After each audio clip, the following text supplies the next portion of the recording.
Hola, buenos días a todos.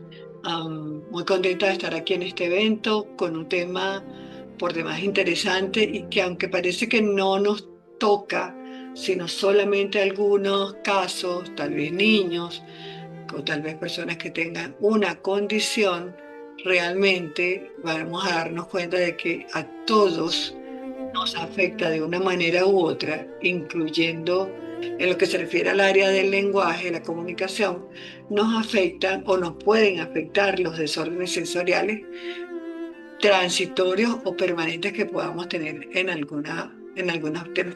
podamos tener algunas personas, entre ellas me encuentro yo. Entonces a esta ponencia le ha puesto el nombre de desórdenes sensoriales, su invisible influencia en la comunicación y el lenguaje. Y es una guía clínica de neurodesarrollo para fonoaudiólogos y equipos terapéuticos. Y bueno, investigué mucho sobre el tema para que estuviera bien claro y basado en evidencia clínica y neurobiológica. Entonces vamos a ver un poco el contenido. Cuando nosotros hablamos de las dificultades de la comunicación y el habla, siempre vamos a hablar de que hay un retraso en el lenguaje, un hablante tardío, puede haber un problema fonológico, puede haber una dificultad de la interacción social, puede haber o sea, diagnósticos como el autismo, el síndrome de Down o cualquier otro trastorno del neurodesarrollo que a la vez está asociado y lleva dentro de sus características una dificultad en la comunicación, el lenguaje o en el habla. Y esa es la punta del iceberg, lo que nosotros podemos ver. Pero abajo de ese iceberg, como bien lo representa la imagen, tenemos algunos procesamientos sensoriales que pueden estar alterados, que tienen que ver con la percepción, con la regulación, con la praxis y con la integración. La base invisible. Los trastornos sensoriales no son secundarios, influyen directamente sobre la calidad del input, lo que nosotros recogemos, lo que nosotros adquirimos del entorno y la capacidad de procesarlo. La intervención efectiva requiere mirar bajo el agua. ¿Qué hay detrás? Evidentemente que mientras mayores compromisos en algún diagnóstico pueda tener una persona, en especial los niños, mucho mayor va a ser esta alteración, esta necesidad, como les dije, pues transitoria o de tipo permanente. Y les voy a contar una anécdota. Hace muchos años ya, long time, cuando yo estaba haciendo la especialización en terapia de la conducta infantil aquí en Barcelona, estaba en Soategui, Venezuela. Eso fue en el año 92, 92, 93. Y nosotros recibíamos las clases en el Politécnico que está aquí, donde no recuerdo el nombre exacto, pero es el Politécnico. Y estaba nuevecito el edificio. El frío que hacía era tan bestial del aire acondicionado que yo me paralizaba, no podía, no sentía que no escuchaba, que no funcionaba, que no entendía, porque lo único que estaba pensando era cómo aliviar el frío. Y mis manos se ponían tan rígidas que no podía escribir. Y eso fue una de las primeras cosas en las que yo sin saberlo pude vivir, apreciar lo que una alteración sensorial en ese momento transitoria puede desconectarme de lo que está pasando. Eso mismo me pasa con otras cosas que después les iré comentando. Hablando desde el punto de vista neurológico, pues hay unos mecanismos centrales de interferencia. Estos mecanismos son la percepción, que es la entrada poco fiable, que es la visual y la auditiva, que la información es incompleta, por ejemplo, para discriminar fonemas. La atención, con respecto a lo que nosotros percibimos, que puede ser hiperresponsiva, hay una sobrecarga, como por ejemplo en el caso del frío, o hay una hiporresponsabilidad, hay un desinterés, o sea, me desconecta, no me interesa, no me llama la atención. O sí, me produce tanta interés que desvía mi atención hacia eso. Hay un punto que se llama interacción multisensorial que falla en unir la vista más el oído y hay una dificultad puede ser para leer los labios o entender el ruido. Las personas que tienen problemas auditivos, por ejemplo, hay una experiencia que también he podido vivir tanto en adultos como en niños, es que cuando uno habla de que una persona que tiene una pérdida auditiva, piensa que la pérdida auditiva es una sola cosa, ¿sabes? Como la parte visual, o sea, la persona es ciega y es ciega, que tiene una deficiencia visual, o la persona es sorda y es sorda, pero resulta que dentro de tanto de las deficiencias auditivas como en las deficiencias visuales, puede haber algunos sonidos que no se perciben absolutamente, están fuera del rango de la audición del oído, pero hay otros que se perciben totalmente, inclusive hasta con alteración. Y las personas se alteran, se descomponen, se salen del entorno, se sienten incómodos y lo que están pensando es cómo irse del entorno. Yo lo vivo muy de cerca con una persona que tiene una pérdida auditiva importante, el 60%, siendo un adulto mayor, pero cuando se cae algo en la cocina, cuando un niño grita a su lado, cuando hay una discusión de dos personas a su alrededor, yo veo inmediatamente que su mirada se pierde y siento que lo único que está pensando es, percibo que lo que está pensando es en escapar. ¿Por qué? Porque aunque tenga una pérdida auditiva importante, sí hay sonidos que puede percibirlo e inclusive sensibilizarse tanto que le molestan.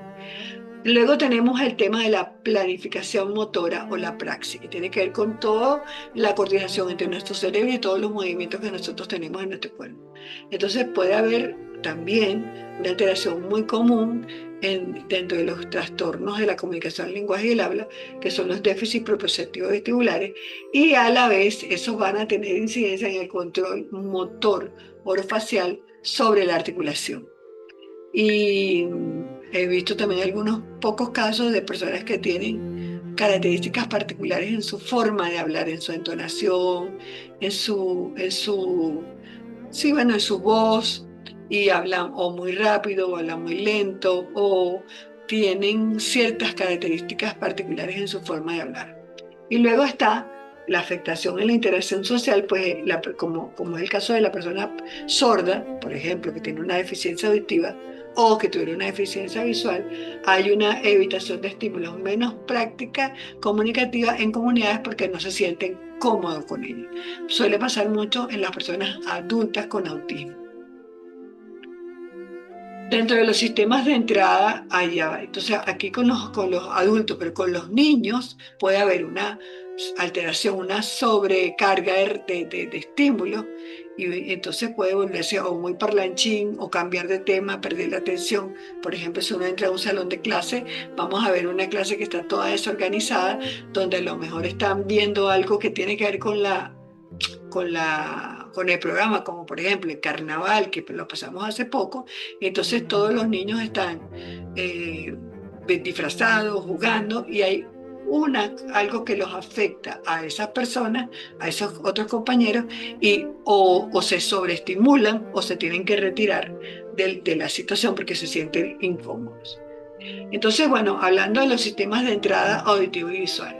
En el sistema auditivo puede haber una dificultad en la discriminación de fonemas o la precisión del habla cuando hay ruido. Entonces nosotros, esto es algo natural para todos. Si estamos hablando y hay una licuadora prendida o estamos cerca de un equipo de estos de construcción que son unos percutores o estamos en la calle y hay mucho ruido, inmediatamente nuestro sistema auditivo nos alteramos y nos sentimos que perdemos el contacto con lo que estamos hablando, aunque tengo a la persona cerca, y yo en lo particular siento que necesito salirme del entorno para poder mantener la conversación. También se pueden presentar errores fonológicos persistentes, retrasos en el vocabulario y una alteración en la fluidez. En el tema del sistema visual, pues hay un efecto de reducción de atención compartida, dificultad para seguir la mirada o los gestos, y como consecuencia, pues puede haber fallas en la comunicación no verbal y retrasos en la lectoescritura. Ambos sistemas son críticos en la decodificación del entorno.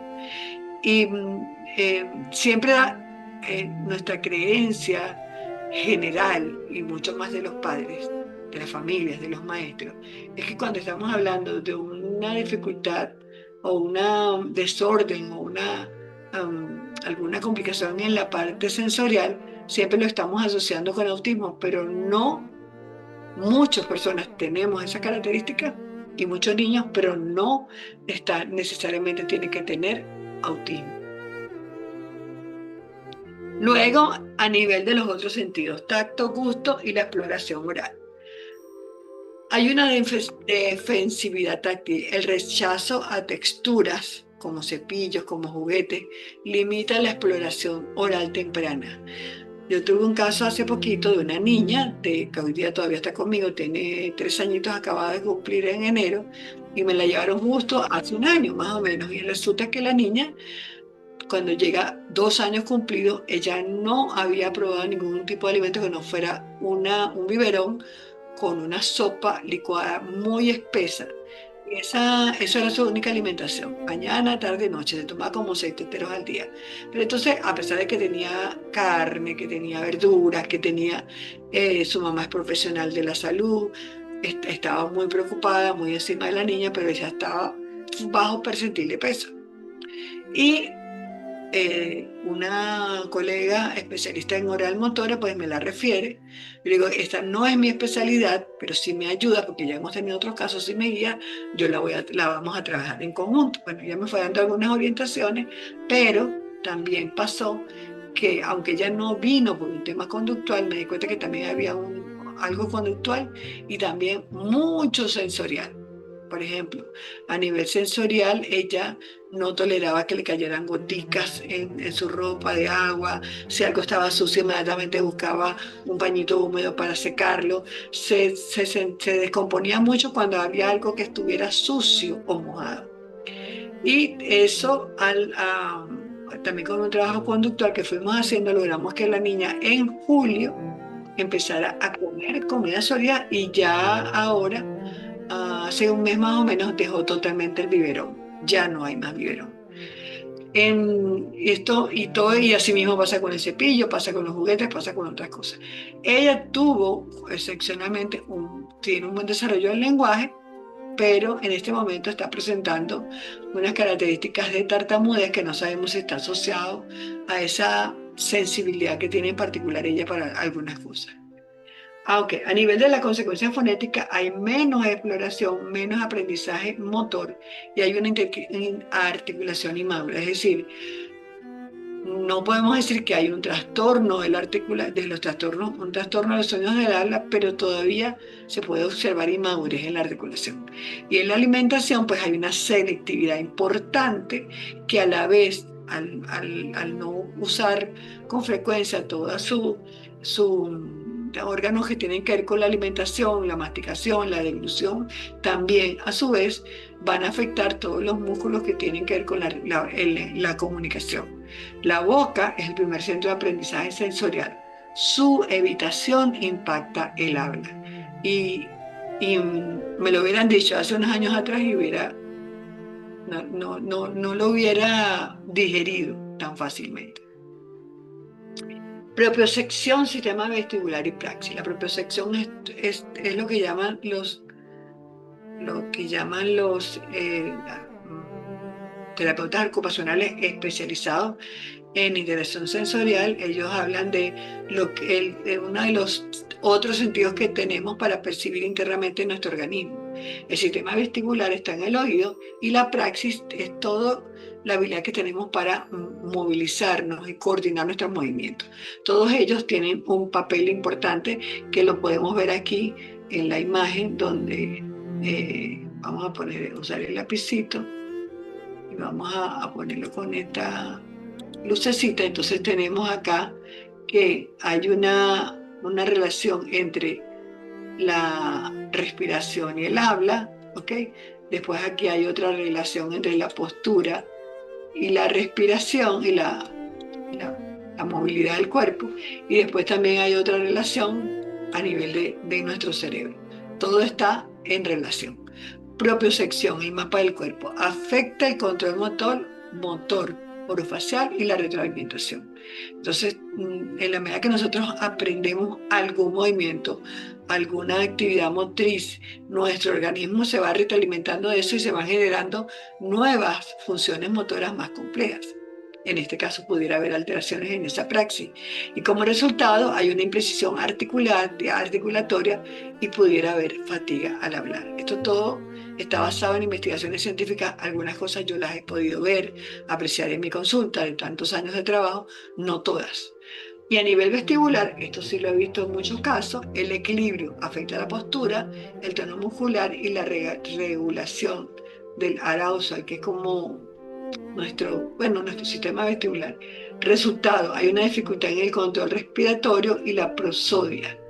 Y hay una pérdida del turno al hablar, ¿ok?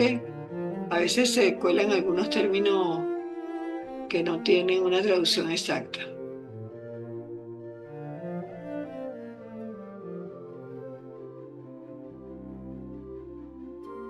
Vamos a ver la otra imagen.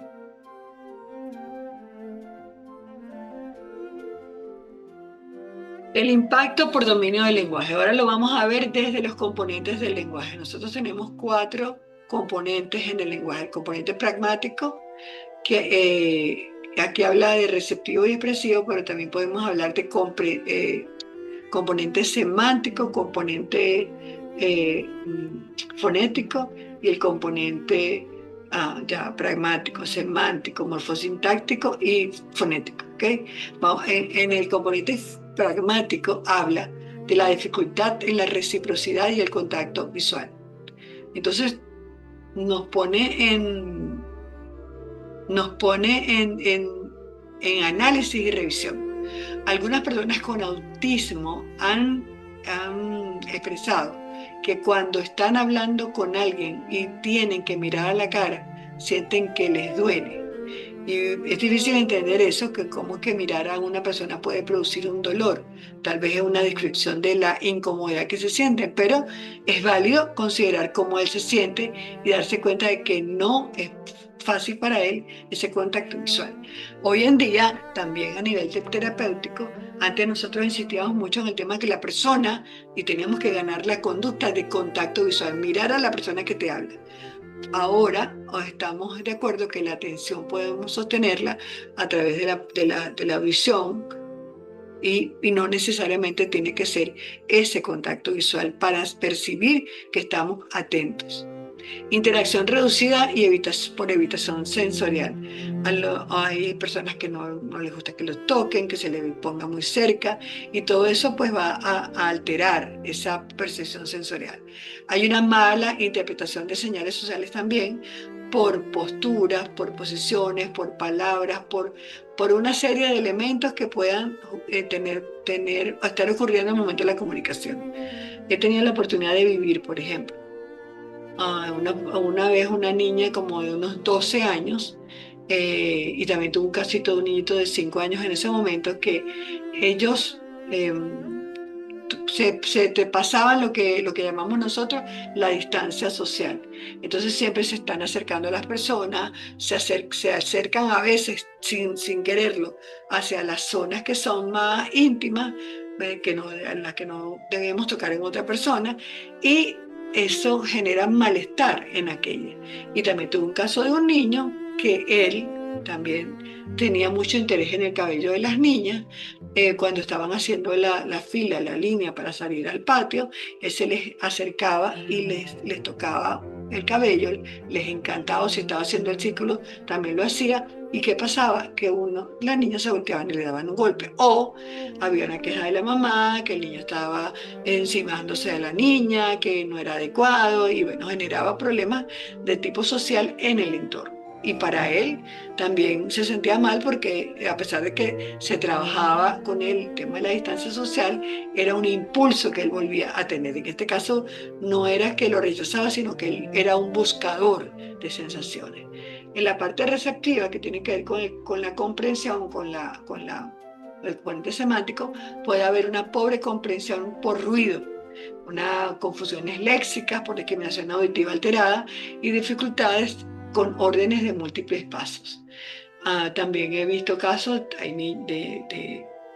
de niños que pueden percibir, o sea, su audición es normal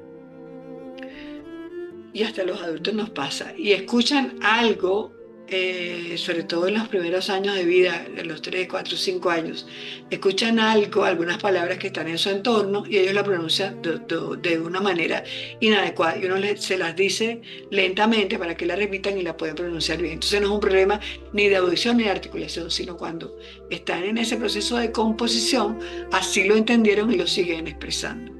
A nivel de vocabulario puede haber un vocabulario más limitado, puede haber una estructura sintáctica mucho más simple y una monotonía o un volumen inadecuado en su regulación, o sea, hablan muy plain, muy plano.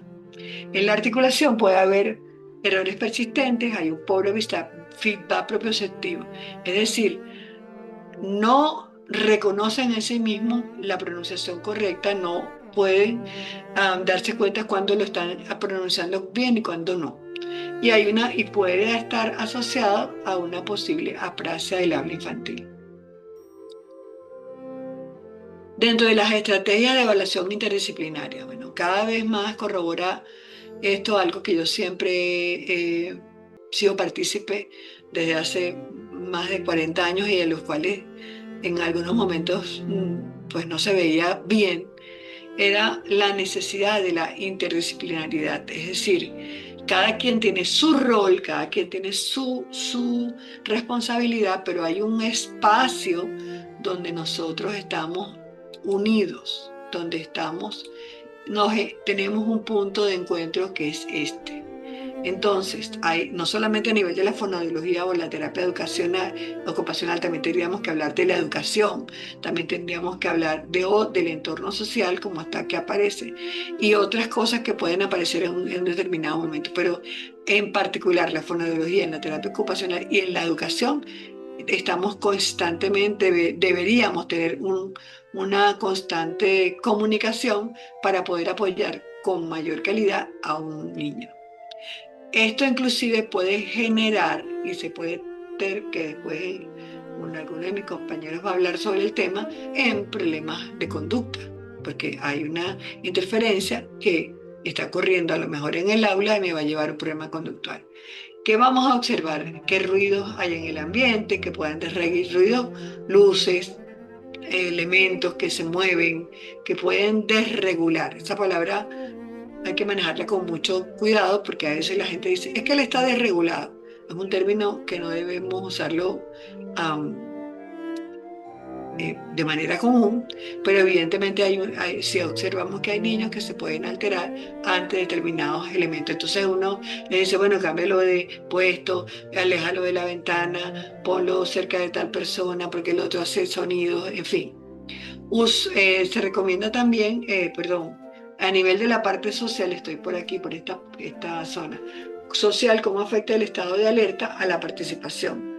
Ese estado de alerta, evidentemente, está disminuido cuando hay elementos sensoriales que están interfiriendo. Ya puede ser sonidos, luces, los elementos básicamente visuales o auditivos, pero también pueden ser propioceptivos. Por ejemplo, tener un abrigo cuando está haciendo calor, no tener un abrigo cuando tengo frío, puede ser bien molesto. O cuando una persona desde el punto de vista propioceptivo está sintiendo que tiene necesidad de ir al baño, ya sea por hacer número 1 o número 2, pero no lo puede hacer, no puede salir, tiene que quedarse sentado y empieza a sentir, se desconecta de lo que está pasando en su entorno.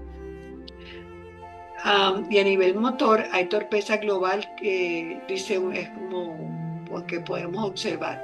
¿Hay alguna torpeza global que acompaña también a la torpeza oral?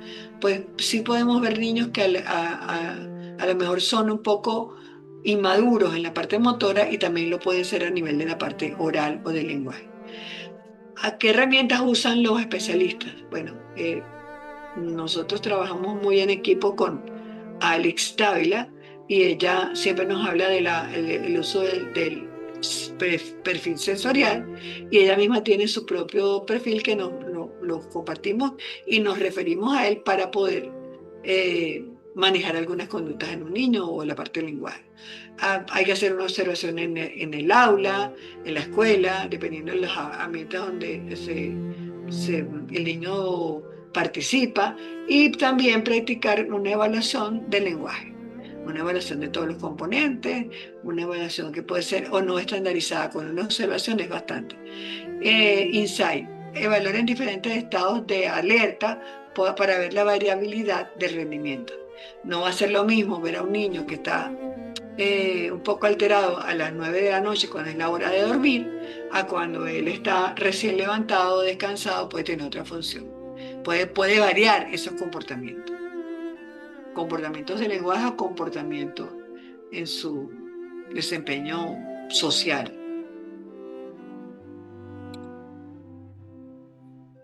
Dentro de los principios de la intervención de la estimulación a la funcionalidad, hay un mito: estimulación pasiva, exposición aislada a texturas o luces sin el contexto, objetivos sensoriales desconectados de la comunicación. Entiendo que es como que nosotros vamos a, que lo hemos hecho, hemos caído en eso, vamos a trabajar, el niño tiene problemas con las texturas, entonces lo vamos a poner a trabajar diferentes texturas en el entorno. Entonces lo vamos a poner a tocar en una mesa con diferentes elementos, pero esos elementos a lo mejor no están conectados con otros elementos que están interfiriendo en el ambiente. Entonces la recomendación es que haya una conexión con el ambiente natural lo mayor posible. Objetivos comunicativos sexualmente informados. Pueden diseñar entornos que regulen al niño para poder aprender, pero que sea dentro de su ambiente natural. Integrar apoyos visuales y propositivos para mejorar la praxis. Y un ejemplo de entrenamiento: escuchar durante el ruido con apoyos visuales. Es decir, tengo que tener en el aula, por ejemplo, en la sesión, aunque sea un niño que sea capaz, desde el punto de vista auditivo, esté funcionando bien, que podamos utilizar los apoyos visuales. Audición normal no es igual a atención visual, audición visual no es igual a una audición enfocada, atenta, una atención auditiva. ¿Me explico? La atención visual y auditiva no son indicadores de que haya o no un déficit auditivo o visual. Entonces, esto nos puede ayudar grandemente a funcionar mejor, entrenar la escucha donde hay ruidos y tener apoyos visuales. Dentro de las estrategias para la familia en el hogar, pues tenemos que tener rutinas consistentes, y esto, como les digo, no es solamente para niños que tienen autismo. Para muchos les puede ayudar. Horarios y secuencias visuales reducen la incertidumbre sensorial.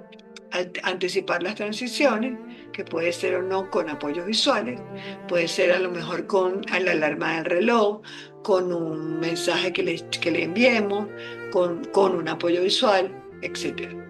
Tener un entorno amigable dentro de donde vivimos, dentro de donde nos desempeñamos. Reducir los ruidos de fondo y el caos visual y crear espacios de calma. Nosotros podemos ir a hogares, estar en hogares, donde vemos que hay mucho ruido, todos hablan a la vez, sobre todo a lo mejor a las horas de comer, no hay un espacio donde haya como que tranquilidad. Hoy en día está una persona escuchando la televisión y a la vez está mirando el teléfono, a los dos con volumen alto.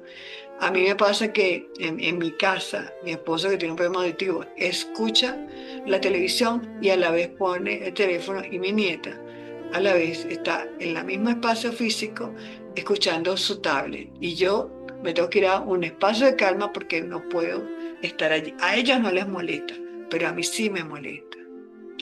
Tiempo de calidad, interacción en momentos de calma, juegos tranquilos con input lingüístico rico, como canciones, lectura, con texturas, lectura con texturas, o sea, lectura donde podamos percibir. Yo tengo unas tarjetas de vocabulario ya bastante viejitas, que ellas son duras y tienen los animales con figuras animales y figuras de objetos con texturas. Entonces podemos hacer cuentos con ese tipo de cosas o los podemos crear. No necesariamente todo es necesario comprarlo. Dentro de las estrategias para la escuela, pues fíjense que aquí tenemos un aula, me voy a ir otra vez a mi, ok, aquí tenemos un aula típica donde hay 9 puestos, que son como poquitos para nuestros salones, pero imagínense que en nuestras clases hay 30 o 25.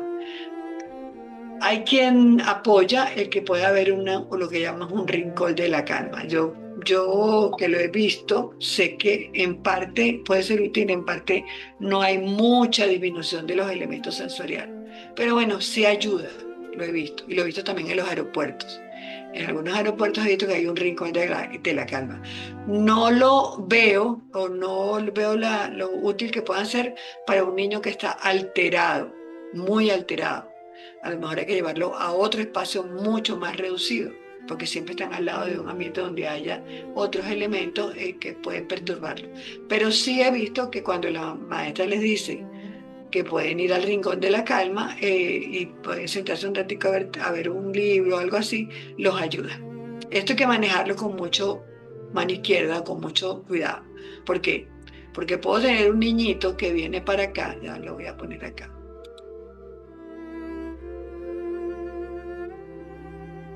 Tengo este niñito. Ay, se me está borrando.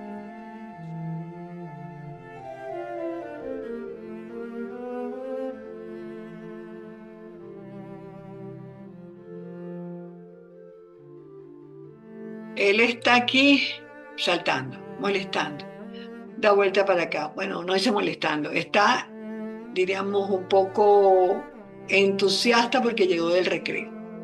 Llegó del patio, está muy emocionado. Aquí está la maestra y le dice, mira Pedrito, te vas para el rincón de la calma. Se viene para acá. La maestra evita el malestar que tiene y a los demás niños. Para él es muy confortable desde el punto de vista sensorial, pero también es una manera de evitar alguna actividad que no le guste. Entonces, yo no, todo esto hay que analizarlo de forma individual. Cuando los especialistas en conducta, colegas que están acá, lo hablen, lo van a comentar mucho mejor de lo que yo lo estoy haciendo en este momento. Pero como la imagen se presta, se pueden dar cuenta de que pasa.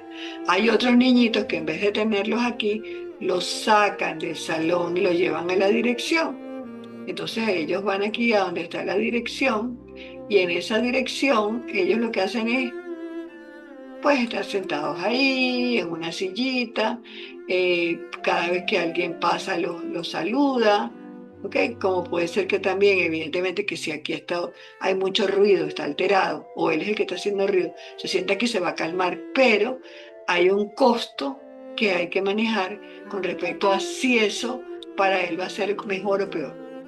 La instrucción que se puede, que se consigue con la esquina de la calma o el rincón de la calma.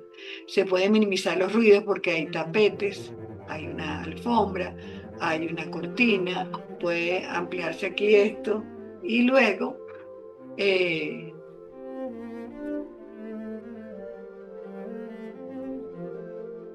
este, puede ser que reduzca y después vuelve otra vez a su salón.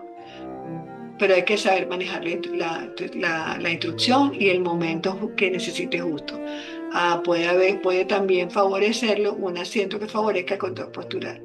Aquí se va a sentar en cojines, etc. Luego acá tenemos que ofrecer instrucciones breves, señales visuales, señalizar turnos y objetos concretos y permitir tiempo de procesamiento extra. Estas son algunas de las recomendaciones que podemos manejar para la escuela. Dentro de las estrategias terapéuticas, la estructuración de la sesión, podemos prepararnos con tareas cognitivas o tareas que son de mayor exigencia, cuando el niño está más tranquilo, cuando está más atento, más regulado, y dejar actividades propositivas vestibulares antes de que, cuando ya notamos que hay algunas características, o sea, nos anticipamos a esas posibles alteraciones. Y durante la sesión podemos usar actividades para manejar la parte práctica, como que se llama Dynamic Temporal and Tactile Playing, que específicamente para la práctica. También está el uso del PROM para la terapia funcional. Son técnicas muy específicas que manejan no todos, algunos fonoaudiólogos o terapeutas.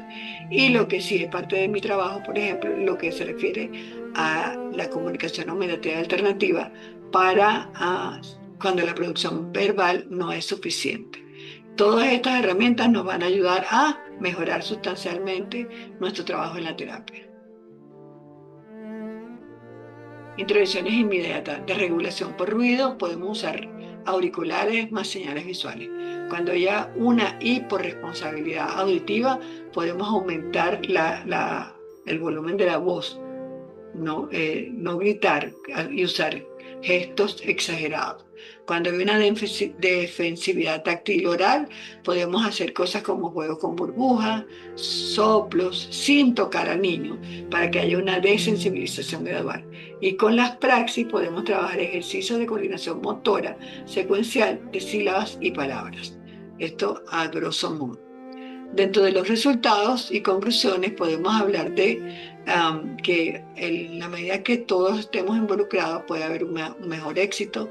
Dentro de esos indicadores podemos hablar de turnos de conversación, comprensión en contexto real y tolerancia sensorial. La intervención no debe ser aislada, se requiere colaboración entre fonoaudiólogo, terapeuta ocupacional, los educadores y la familia. Documentar no solo el lenguaje, sino la tolerancia y el entorno. Y luego, para cerrar, pues van a tener acceso a esta infografía, que es algo que está hoy de moda, donde podemos visualizar en un flash todo el contenido de esta presentación de forma mucho más rápida, donde podemos ver los temas de percepción sensorial alterada, cuáles son esos sentidos alterados, el oído, la visual y la parte propioceptiva, cómo descompone el cerebro, cómo funciona la praxis en la parte auditiva, visual y propioceptiva y las estrategias de apoyo de las que hemos hablado. Y con esto damos finalizado nuestra presentación. Aquí tienen algunas recomendaciones de bibliografía que pueden consultar, están en inglés, pero se pueden traducir. Y les dejo muchas gracias a Ofelia Educare, la doctora Ofelia Ruiz, por la invitación y a ustedes todos por